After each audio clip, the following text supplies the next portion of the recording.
Yo introduzco y luego te paso la palabra y atacas. Creo que ya puedes. Hello, hello, hello everybody. Thank you again for coming back.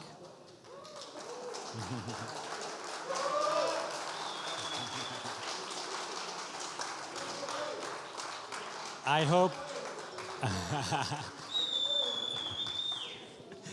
hope you guys enjoy a nice meal and a bit of a sun, and some of the alcohol is wearing off already. And hopefully we can kick off now with Gabriella Gómez-Mont. So we are really happy to have her here today with us in Fabrica 30, this reunion festival that we are putting through. And I am as happy as anybody to see and be amazed by the body of work that Gabriela has been doing since he left Fabrica some years ago. I won't say that, but I'm gonna just briefly introduce the biography, no? Just to put you in the line for what's coming. She is the founder and director of Experimentalista, his latest invention, and it's a creative and nomadic office that focuses on cities and engages in high-level transdisciplinary collaborations globally. She's previously served as the Chief Creative Officer of Mexico City and founded the Laboratorio para la Ciudad, which is the city's experimental and creative think tank, and that operated between 2013 and 2018. And she was the director and took care of all the crazy adventures that happen in a city of 18 million people. So I hope that we'll listen to some of these stories. And she has an extensive background in journalism and visual arts, also documentary filmmaker.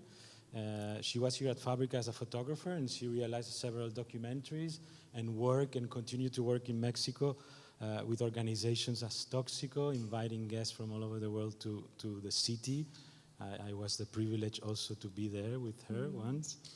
And she has received several international awards, like the Audi Urban Future Award, the Best Art Practice Award from the Italian government, the Creative Bureaucrats Award from Berlin, and the TED CD 2.0 Prize. And she has been recognized as one of the 100 most creative people in business by the Fast Company magazine. And it can go on. Yeah, we can stop.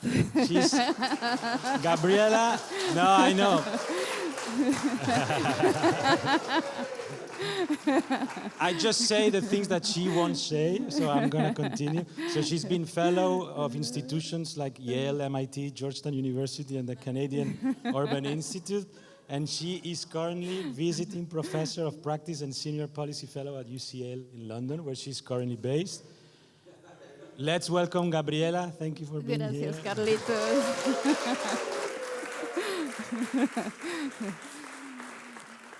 I have several confessions to make. The first one, it is absolutely delightful and terrifying to see so many friendly, dear faces in an audience. I think this is an audience like no other in many, many ways. Some of you that I hadn't seen in 24 years, and some of them that I saw just 6 months ago. The second thing, I also think that this space gives me a bit of both delight and PTSD, because the last time that I was here, precisely here, where I was still during the Toscani era, Toscani would stand there, and I think at the time we were working with Marina Abramovic, and it was just so intense that I actually started getting my white hair at the time. So, no, I really mean this. This is not just a thing. It really is true. Like, people here in this right here can attest.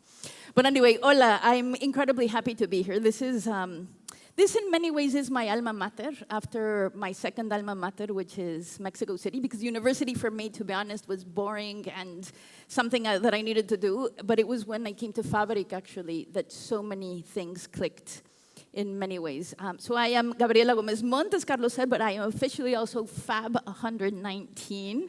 So as you can tell, it is actually the grayscale of the hair, as Carlos mentioned. And as Carlos also mentioned, that nowadays I had a thing called Experimentalista, because I do believe that even though Fabrica has given us a very similar experience, notwithstanding the generation that we're from, so many things that happens here that potentially doesn't happen elsewhere. I think Carlitos should know, I'm the only one that Fabrica turned into a bureaucrat, and a government bureaucrat at that. So nowadays, I actually work with governments the world over. Right now, I'm working, for example, with the Vice Presidency of Colombia on a national care system, but I also work with activists and artists across the world, and many of them are, in many ways, trying to reinvent what it means to be able to create social value. This is my latest wild child, which is called the Institute for Everything in Between, that I think any fabricante will more or less get a gist of this instead of the quizzical looks that I get when I explain this. But this is actually also right now doing research that then comes into Experimentalista, because Experimentalista has to be serious, whilst the Institute for Everything in Between gives me a little bit more elbow room and space to think widely and profusely about different things. So Fabrica, strange things happen here, what can I say? I think my brain has never been the same since then. Actually, when I left Fabrica and I first went on a trip with a very dear friend of mine, a 360-degree trip, and I got to Mexico City, and I missed it so much that I actually created, as Carlos mentioned, a little thing called Tóxico, that actually brought to Mexico several people that I met here, including Martí Guichet, that you saw in the last presentation, Stefan Sagmeister, who was my first visitor, Christopher Doyle, who is the absolutely extraordinary cinematographer of Wong Kar-wai in The Mood for Love, Martin Parr, Agnes Godard, who was the first woman, the woman behind the camera of Wings of Desire and Wim Wenders. And it was interesting because it was actually my disenchantment with formal education and my enchantment with so many of the things that happened here at Fabrica in terms of the conversations, the very quick adrenalinic visits that actually made me create this feeling that there was an interesting gap within Mexico City. So Martí Guichet and my designer friends from Mexico City, they still swap mezcal bottles every year in Milan, which is really beautiful because it was actually quite high caliber, the people that attended the conferences.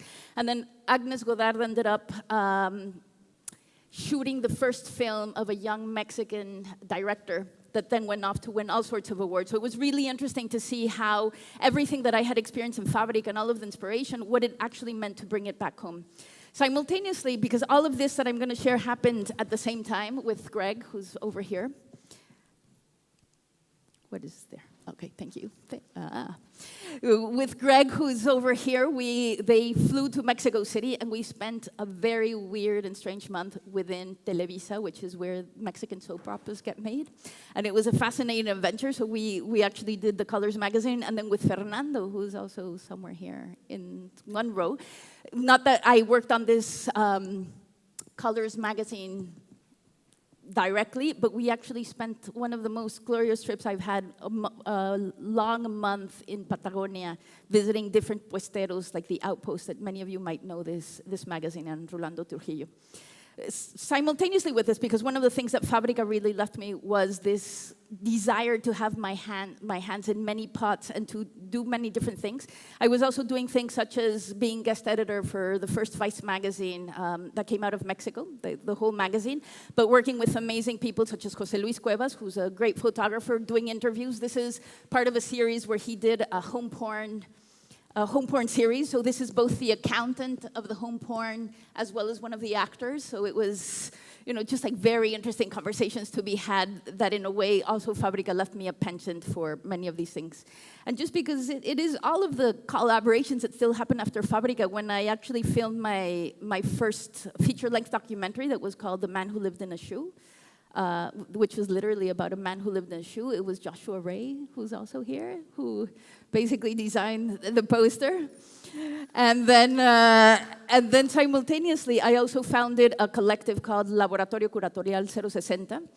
That it was 4 of us, a philosopher, an architect, an artist, and basically we're thinking about art as a strategy for thinking. So this is actually when we created an illegal manifestation across our speed highway in Mexico City that then we had the police chasing us, but it was about showing about 30 artists and also complaining about our notions of progress because we were actually creating an elevated highway.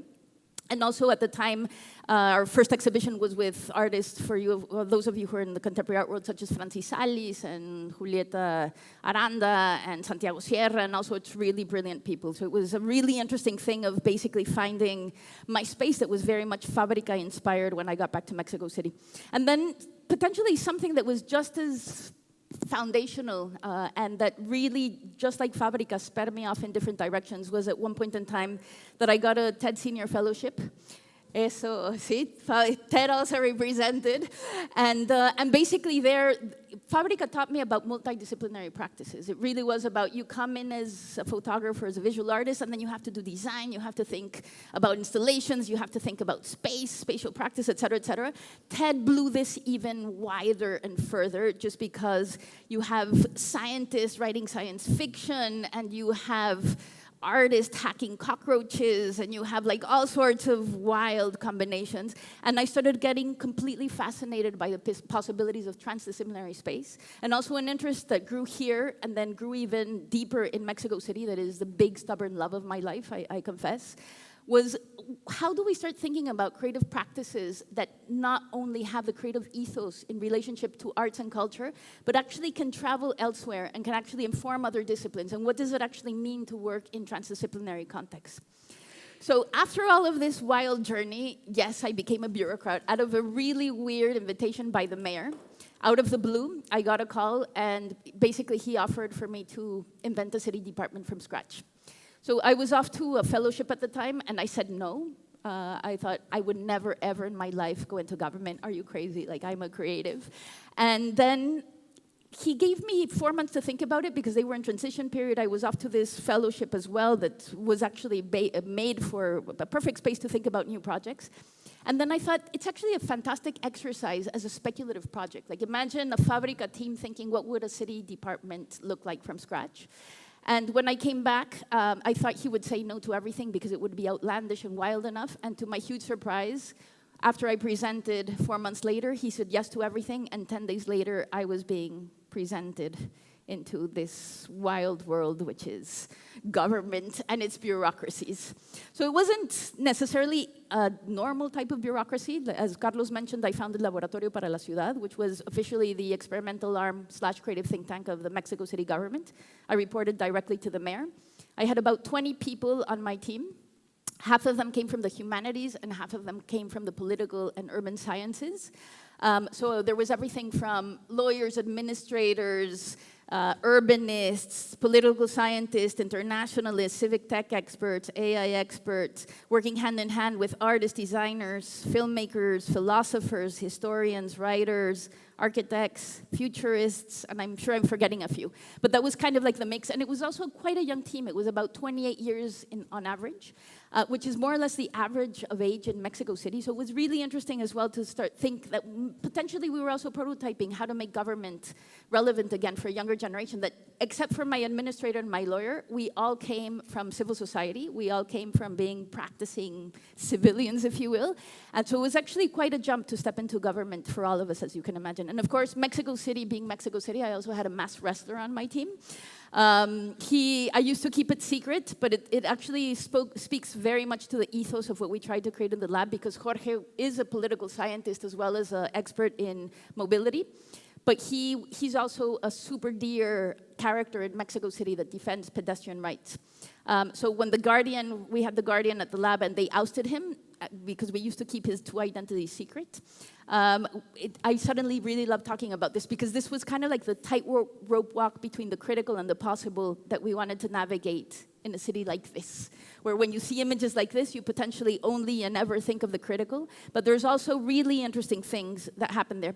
For those of you who have not been to Mexico City, it's 21 million people in the metropolitan area. Just kids under age 14 is about 5 million, which is the size of Finland, basically.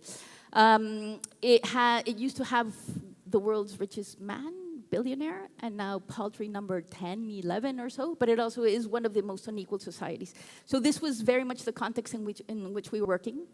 And a question that we always had is, A, how does one enter the city? Like, how can we imagine the city from a different space? But also, what does an experimental office and creative office within government even do? And what does it mean for myself, precisely, to become a chief creative officer for Mexico City?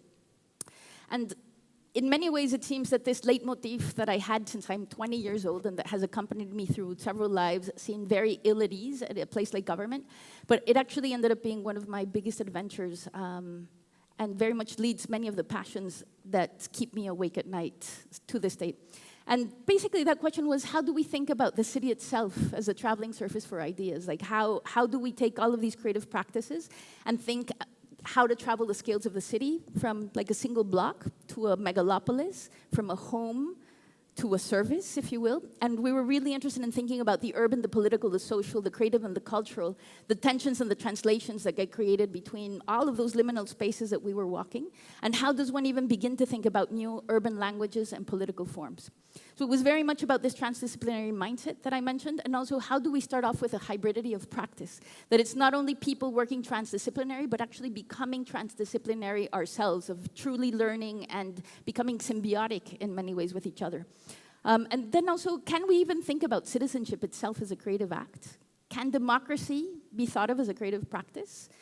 And so the way that we worked was we set visions for a megalopolis, and that's the way that the team was divided. So open city, playful city, creative city, pedestrian city, it's a global city, et cetera, and then we had a portfolio of experiments. We sometimes did best practices, so for the data lovers out there, like first APIs, first open data portals, like all of that bit, which is foundational, but not necessarily very experimental.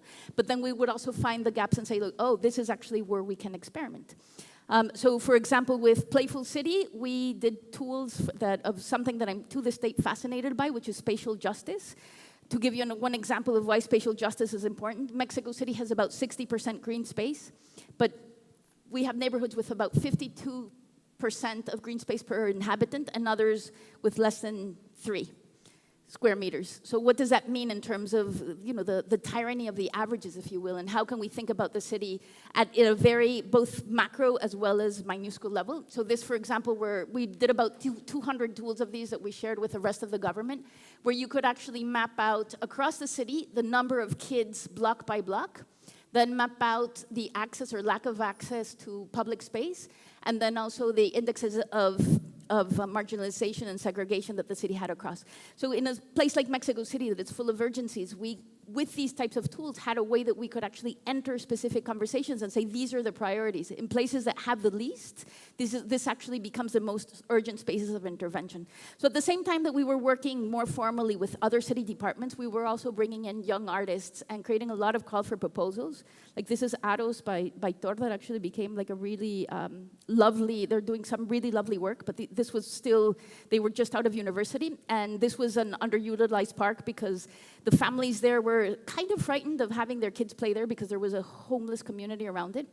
But the right to the city in Mexico City is both for the kids but also for the homeless. So funnily enough, doing things like these small, tiny interventions, which we called urban toys, actually allowed for the community to come together and to reinvent the relationships between them. So the homeless never left. They became the guardians of the toys in many ways, and then this became a very lively space, which a fountain and an underutilized public space became like a swimming pool during the hot summer months, like what we're living through here. But then again, these were tiny and playful. We also worked on serious stuff, but with a creative bent. So for example, with Ciudad Peatón, pedestrian city, we created the first road safety plan for Mexico City. Like this was my more formal policy-loving heart that actually I acquired within government. So it's the leading cause of death for children and adolescents across the world is actually traffic incidents, and Mexico City had about 3 deaths per day. So this is kind of like pandemic level. And what we did in terms of the creative bit was how do we integrate more than 40 organizations and the activists of Mexico City into creating the first road safety plan for Mexico City, which actually reduced traffic incidents by 20% in only 2 years. So it was actually quite successful. But besides working with all of the serious NGOs and the activists and the government people, it was also about bringing in the unusual suspects. Like how do we start creating a different conversation around possibilities within the city? How can we look again at what instigates the imagination, if you will? So we also worked with unusual suspects. This is artist Gilberto Esparza. This is a project of his called Nomad Plants. So this is a working, real, magical thing. So this is a hybrid between a machine and a plant.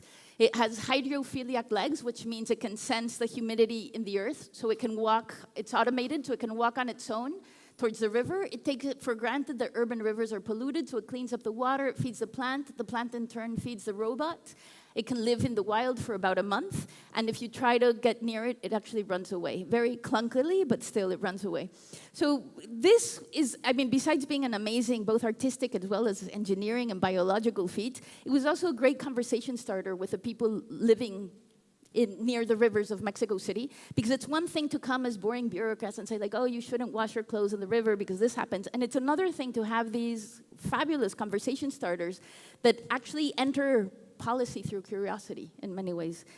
So we really enjoy this, but not always play. Another of the things that I was in charge with when the Uber versus taxi debate got this violent, along with France, the most violent place in the world, I decided, because the social conversation was getting really ugly, at one time I decided, okay, maybe we should create a citywide debate. And of course, since this is not academia and it's not art, the next day when it came out that we were going to be in charge of the debate, we had a protest of about 400 people outside of the office, so this is how quick a city responds. But we got through it. I mean, I won't get into it, but it was really interesting that creative means also get you out of critical situations when you think differently. And I think one of the things that I was most surprised by and enjoyed about government is its ability to make reality malleable. Like at the beginning, before stepping into government, I really wanted nothing to do with it. And nowadays, I realize that governments, anything that you care about in the city, anything at all, even our sex lives, for God's sakes, have to do with policy, have to do with what is out loud or what is not out loud. So basically, the political realm, I think, has been left only to the politicians and to the bureaucrats, and I have the feeling that one of the futures that I envision is a much more hybrid team working on urban issues in many ways, no? And truly thinking about the importance of creativity and experimentation at the city scale. So I'll give you one example of what an experiment means, just to give you a little taste. Mexico City has the claim to fame. We love superlatives, so there's a lot of very big numbers. We have the biggest, the largest informal bus system in the world. Has any of you been to Mexico City? So you've seen these all over the place, right? And you probably know that if you ask a Mexican for a map of the bus system of Mexico City, they're just going to laugh themselves silly because there is none. Like, it just does not exist. But these humble little green buses actually move an astounding 14 million individual rides per day. It is the most used public transport in Mexico City. And so basically, when we were working on Pedestrian City to actually make Mexico City into much more friendly to pedestrians, one of the things that we very quickly came across is we had no data on what was happening, because Mexico City sprawled 35 times in size from the 60s to the 90s, and the bus system grew along with it. And an individual could actually own a bus until very recently. So basically, what happened is we knew where the buses left and where they got to, but we had absolutely no idea what happened in the messy middle. So how do you make policy around transportation, and how do you use the bus system as a normal citizen? So this was a perfect example of an experiment, and a perfect example of what we love to do at the lab, because nobody had necessarily solved it. We didn't know if it was going to work. And basically what we ended up doing was creating a citywide game that we called Mapaton, where with a really lovely young civic tech company, we created an app that you could download, not use data, and then you would be able to, if you map from beginning to end of certain bus routes, you would get a number of points. If you mapped it for a second time, you would get less points. But then we really wanted people showing us, we simulated GTFS, which is like the data protocol for mobility issues. And then basically we created a citywide contest, and you could take a look at how the other teams were doing. So to our delight and surprise, we had about 4,000 people joining, 700 teams. This is the mayor, that behind him, this is the rooftop where we worked. That is the first map that Mexico City has ever had of its informal bus transit system. So it's not ideal. Ideally, it should be a GPS, but it is 70% of the bus route that is what the new government used in terms of their own policy. It's what all of the NGOs used as well. These are the 100 winners, which was also really beautiful to see that it was people that basically not only did it because the prizes were very humble, and I actually had somebody from my team saying, we need better prizes, nobody's going to sign up. But I actually had half of the prizes left over, and it was more of the joy of being part of a larger story. So, and that, I think, is one of the things that my days at the lab really drew in, is can democracy itself actually be the larger story that we want to be part of, or those stories that we don't want to be part of, and hence the democratic crises the world over. So in many ways, this wouldn't necessarily have been a project that would have been interesting to a place where all of the buses have GPS. But I think at the same time that we catch up in terms of the so-called emerging world with the rest of the world, it's also interesting to start leapfrogging into new paradigms. Like, what can we be experimenting on behalf of others as well? So we were really happy when Beth Novak, who used to be the CTO under Obama, wrote an article and mentioned Mapaton as one of the examples of what the future of governance could look like. And then because of conversations with Google Maps, still to this day, if you see that's 2021, they started a conversation within Google Maps that these buses are actually the majority world. They're not the exception. This is Kenya. This is Mexico, it's the whole of Latin America, this is the Philippines, this is everything. And this is actually not uploadable into the Google Map thing. So they've started a new conversation saying, do we need to change our data standards? Like, how do we actually think about the majority world in one fell swoop?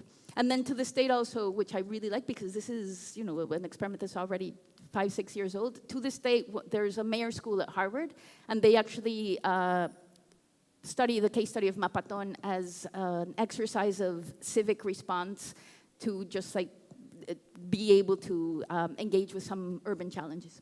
So basically, this is what became really interesting to me and is to this date what keeps me up at night. The experimental, emergent, transdisciplinary, collaborative, and creative practices. And again, all of this actually started here. So in kind of like going towards the end of the presentation, I thought I'd share how a single idea or a single obsession actually travels through different medium and travels throughout time, and how a restless idea traveling through time, scales, roads, medium actually becomes a burning question, which is open-ended, shape-shifting, stubborn, subjective, evolving. And I think something that pertains to all of us today. I think Fabrica was my first big experience of the beauty of hyper-diversity, of knowing that I had more in common with people from very different parts of the world, sometimes to my own family members or close friends. And borders and belonging have been an obsession since those days for me, both because I love traveling and I am a wanderluster, as I'm sure many of you are, but also because if there is a place that really needs imagination at this time, it's actually this imaginary line, which is a border, with very potent, very drastic geopolitical realities that we're seeing the world over, no? Like, it's actually subjects like migration that are making people vote far right in many countries, as we know. This is the border that divides Mexico from the US, which is the most transited border in the world. And one of the things that the projects that I did when I left Fabrica that was tiny but really got me obsessed with migration was that for Vice magazine, as a journalist with a Mexican photographer, Dulce Pinzon, she took pictures of people in the US and Mexico, like families that were sending home money back home. This was like not internet, but not that many people on email yet, as dated as that sounds. And basically, I did the interviews of the families living on the other side, as well as and sending money back home, as well as the families there. And they were incredibly poignant stories of people that hold 3 jobs and that really change the lives of the people back home. So this used to be a shanty town, if you will, that actually got built up by many of the people that were living there. So the first shift happened there, like emphasizing with these people and the importance of rethinking borders. And secondly, one of the things that I find really interesting about the potential of art, and this is a quote by Deleuze and Guattari, the French philosophers, that says, to those who individually or collectively are in a position to intervene on people's psyches include not only psychoanalysts, but educators, artists, architects, urban planners, fashion designers, musicians, sports and media people, and others, none of whom can hide behind a so-called transferential neutrality. They must help bring about a change by introducing a wedge, producing an interruption, or making openings that can be inhabited by human projects leading to other ways of feeling, perceiving, and conceiving. An ethical paradigm has to be complemented with an aesthetic paradigm that will prevent processes from getting fixated in deadly repetitions. So this is, very philosophically, but basically I think one of the things that we have explored, but there's still so much to explore, is that there's in urban worlds and in policy worlds, there has been a big influence on design. Design thinking and whatnot, but design thinking, I think, is still quite married in many ways to industrial thinking and technocratic solutions, where I have the feeling that arts practices actually has a different way of intervening within social imaginaries and public conversations. So one of the projects that I did with Laboratorio Curatorial 060 back in the day is that because we were paying a lot of attention to the northern border and talking about all of the atrocities that were happening there, but at the time there was scant attention being paid to our southern border, where we actually just changed places with the Americans, so it's the Mexicans and really horrible practices that happen in the northern border. So we thought, is there something to be done to create a public conversation around this, and is art a good way of doing so, because we were working as an arts collective.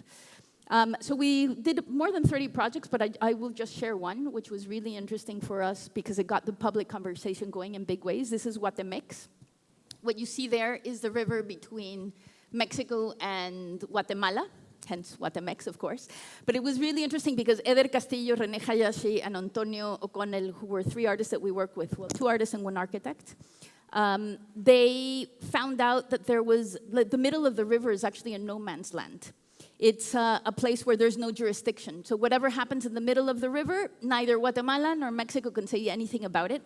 So we created the space in one of the most transited borders of the world as well, because a lot of people traveling from Central America, especially at the time, actually passed through here.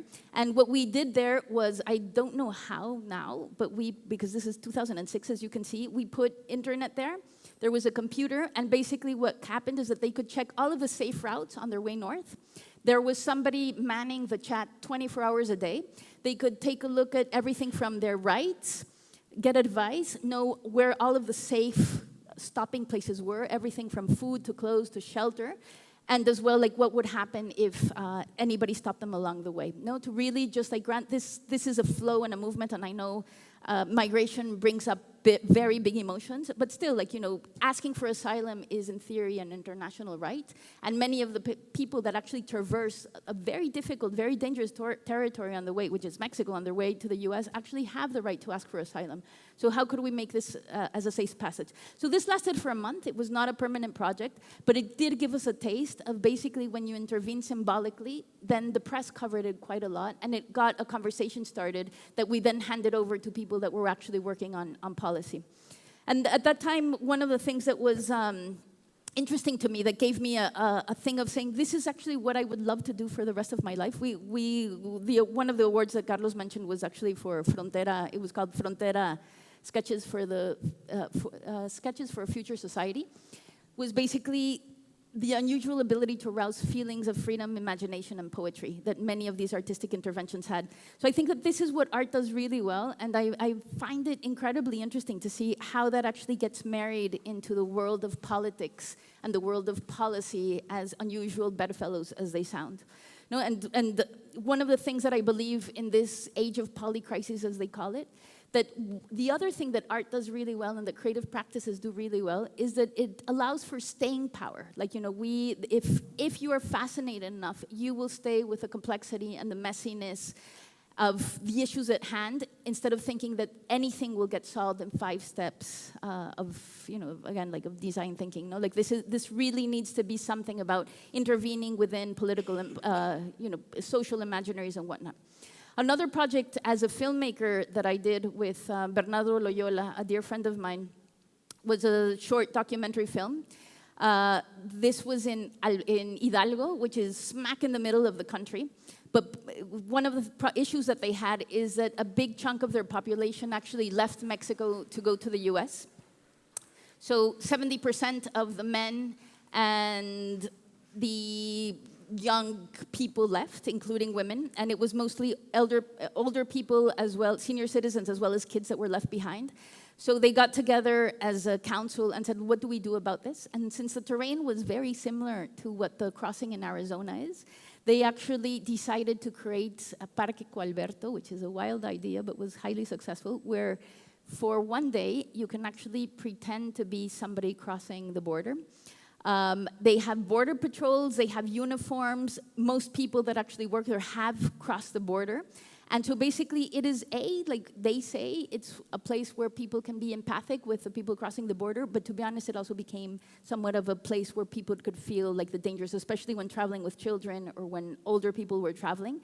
So it was like a huge rehearsal space, and weirdly enough, it allowed for 50% of the population that had left to actually come back because there were a lot of jobs that were attached to this, and it became a thing. It became a thing and we did a short documentary that should still be online.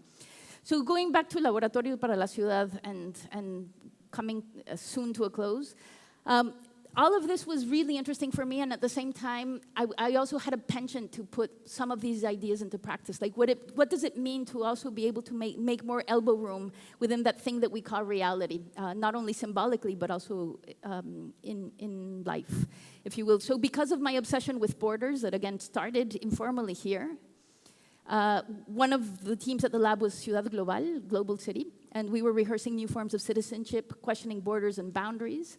At the time, Trump was, in power, and this is a weird deja vu. What can I say? But funnily enough, with he ran on the idea of the wall. But interestingly enough, at the time, because of the 2008 crises, there were just as many people going back to Mexico as people crossing the border. So it was actually a zero-sum game. It wasn't an issue. This was more, like now it is, because there's big things happening in Latin America, so there has been a spike. But at the time, it was more a social imaginary, really. So this is where you notice that political imagination, social imaginaries actually really affect reality. So how do we start thinking much more closely about this? And then this even though these are horrendous things, like the kids that got lost in the system. The buses, these are for children that when children traveling alone or with their parents that were separated, I'm sure many of you follow the news. So these really are, borders are imaginary creatures that we have invented geopolitically, but with very real consequences. And also our ideas on migration are also incredibly biased culturally. So even though Mexico City is very far away from the border, as you can see, in an interesting way, we actually did have a place, because when we crowdsourced the Mexico City Constitution, which was another of the big projects that we did, and one of the ones that I'm most proud about, because nowadays it's our highest law. So we have everything from gay rights, euthanasia, abortion laws, indigenous rights, cultural rights, mobility rights, all sorts of things in there, and they can't be taken away because they're up on a constitutional level, so this is forever. But one of the things that we very much, and it was actually a first for the world in terms of the crowdsourcing of a constitution. One of the things that we worked on very specifically was Article 20 of the Mexico City Constitution, which made Mexico City into a sanctuary city. So basically, when you saw the caravan in midterm elections working its way through Mexico, towards the US, it passed through Mexico City, and the reason why the mayor at the time, my boss, and the incoming mayor of the moment, which is now going to be our president, the reason why, instead of sending together, because it was a transition period where they kind of overlapped, instead of sending military people and police forces and this and that, we actually sent aid and clothes and shelter and food because Mexico, and they stated that it was because of the Article 20 of the Mexico City Constitution. Simultaneously, we were interested not only in the policy bit, but how do you actually then rehearse freedoms, rehearse futures with the communities on the ground? So we also partnered with Pablo Landa, who has, to this date, an amazing project called Infraestructura para Migrantes, infrastructure for migrants, as well as with several groups of people that had been deported from the US and had formed a group to then help the people that were coming in. I didn't know, but in Mexico City, we have a legendary door, which is called Puerta N, which is the one that you see back there, which is where we have about 3 planes flying in every given week of people that are being deported. And when they arrive in Mexico City, many of them have never lived in Mexico City. Some of them have not visited, and basically you're left there, and it's welcome to Mexico, what can I say? So it's very important work that they were doing, and they started self-organizing to allow for a softer landing pad with the people. So between them and the work that Pablo Landa was doing, we did very small interventions. I couldn't find the picture, but just like creating on all of the phone booths, like a hotline where they could call, which is a very simple thing, but the only thing that you get upon arrival is food, water, and a telephone calling card. and then you're on your own in one of the biggest and wildest cities in the world. So at the very least, having these also tiny interventions there, but also like a whole support group was incredibly interesting to us, as well as seeing how we could further support the work that they were doing and really have this conversation as well go public. No? So this is some of the other ways that we would hack some of the events going on. This is La Feria de Culturas Amigas, the Fair of the Friendly Cultures, which is a relatively, nice, slightly boring thing where there's food from all over, embassy run, so it could be a lot better.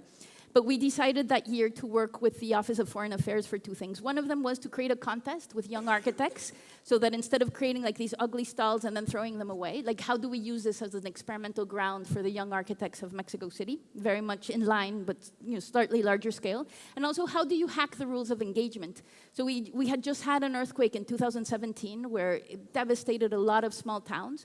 So one of the things in the call for proposals was that anything that they came up with had to be reutilizable elsewhere in Mexico. So it was a thing, but it would also travel and go elsewhere.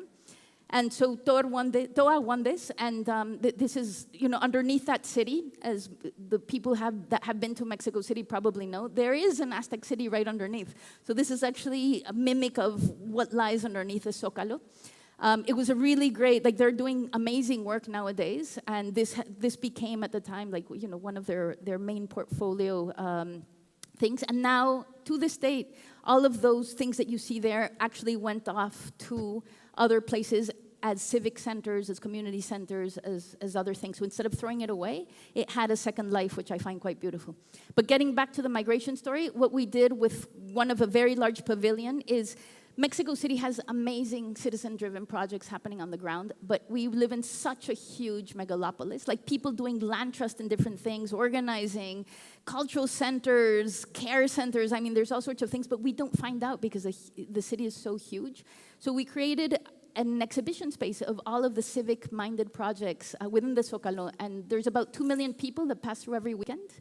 And one of the things that we actually supported as well was one of the groups of deportees had a beautiful project that was both selling deportacos, so they would sell tacos, and also these designs. And that was actually one of the ways that through creative processes and practices, they were actually making money to support the people coming in, because this was very much self-driven.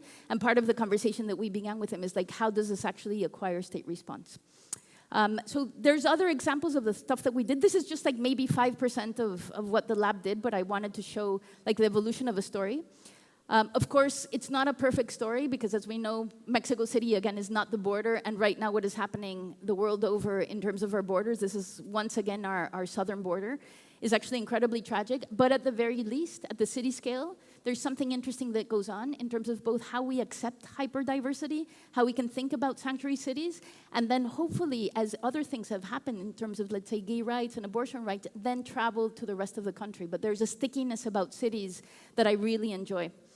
And starting to come to a close, one of the defining leitmotifs of our Constitution, it's actually written in there, is the right to the city. And the right to the city I find a beautiful right because it thinks about human rights and their interconnectedness. There's no hierarchy of rights. It's just as important to have mobility as a right because people that live too far from their jobs actually spend an inordinate percentage of their salaries on it. So even something that seems like a secondary right is very important. But it's also a right to imagine. David Harvey says, the question of what kind of city we want cannot be divorced from what kind of social ties, relationships to nature, lifestyles, technologies, and aesthetic values we desire. The right to the city is a right to change ourselves by changing the city. So the Constitution was a brilliant example of how, the city that we have been, the city that we want to become, and also policy, rights, et cetera, and then the activation of the communities. So bureaucrats, after Fabrica, though, I prefer to think that potentially there could be a legion of creative bureaucrats. And I'll leave potentially with a thing that still inspires me to this date is how do we think about cities not only for the human body, but also for the human imagination? And how do we get people such as yourselves interested in both doing the brilliant creative work that you're doing in your own spaces, but then also in public spaces and for the common good? Because perhaps one of the biggest lessons of my time at Laboratorio para la Ciudad, and also here, is that your community is your superpower. Thank you.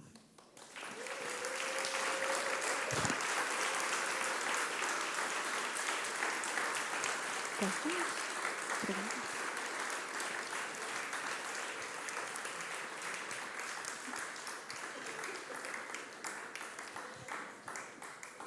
Questions or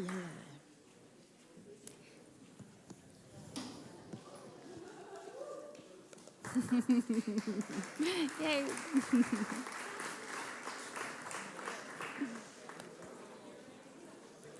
Thank you.